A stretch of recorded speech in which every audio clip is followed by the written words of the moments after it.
पुरानी पेंशन बहाली को लेकर अब तक हमने अनेकों जानकारियां आपसे साझा की और आगे भी लगातार कर रहे हैं।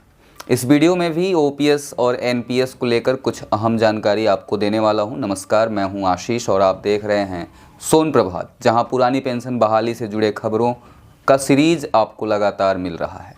भारत सरकार के वित्त मंत्रालय के व्यय विभाग के तहत केंद्रीय पेंशन लेख कार्यालय द्वारा 18 दिसंबर को जारी एक कार्यालय ज्ञापन में एक अहम बात कही गई है।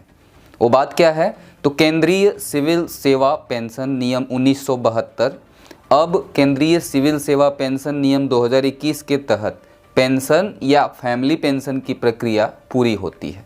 इस बात का मतलब समझने की कोशिश करें तो आपको यह वीडियो पूरी तरह से देखनी होगी और समझनी होगी।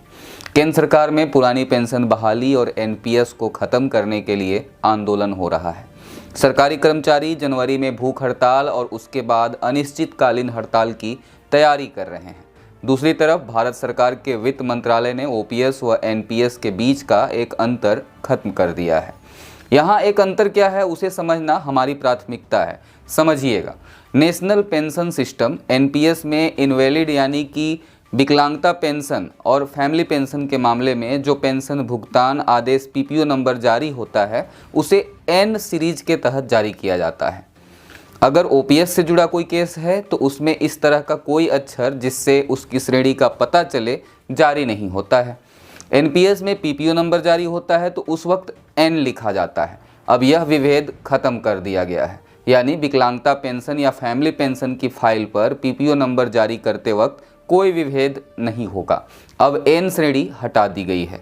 भारत सरकार के वित्त मंत्रालय के व्यय विभाग के तहत केंद्रीय पेंशन लेख कार्यालय द्वारा 18 दिसंबर को एक जारी ज्ञापन में कहा गया, केंद्रीय सिविल सेवा पेंशन नियम 1972 अब केंद्रीय सिविल सेवा पेंशन नियम 2021 के तहत पेंशन फैमिली पेंशन की प्रक्रिया पूरी होती है।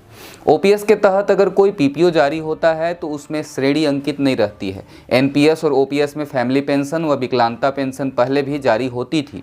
एनपीएस में जब कोई पीपीओ इश्यू होता है तो उसमें एन यानी एनपीएस श्रेणी लिखा रहता है। यह ओपीएस और एनपीएस के बीच एक विभेद था, बाकी सभी बातें एक समान थी, लेकिन एन ने पीपीओ नंबर को एनपीएस और ओपीएस में विभाजित कर दिया था। इस विभेद से संबंधित लाभार्थी को यह एहसास होता है कि वह पुरानी पेंशन में है या एनपीएस में है। अब वित्त मंत्रालय के कार्यालय ज्ञापन ने उस भेद को मिटा दिया है।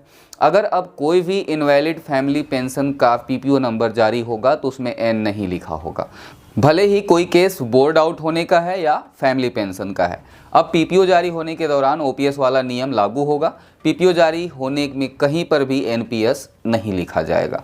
अब इन सभी बदलावों से पुरानी पेंशन की मांग कर रहे कर्मचारियों पर कितना फर्क पड़ता है, कितना अहमियत रखता है यह बदलाव, कुछ नहीं कह सकते।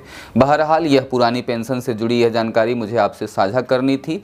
आगे भी ओपीएस से जुड़े अहम खबरें आपके लिए मैं लेकर आता रहूँगा। अपने मन की बात कमेंट बॉक्स में लिख दें, वीडियो को लाइक करें, चैनल पर नए हैं तो चैनल को सब्सक्राइब कर लीजिए। मैं फिर मिलूंगा किसी नई जानकारी के साथ इसी चैनल पर। तब तक के लिए शुक्रिया। देखते रहिए सोन प्रभात, सिर्फ सच बेहिचक।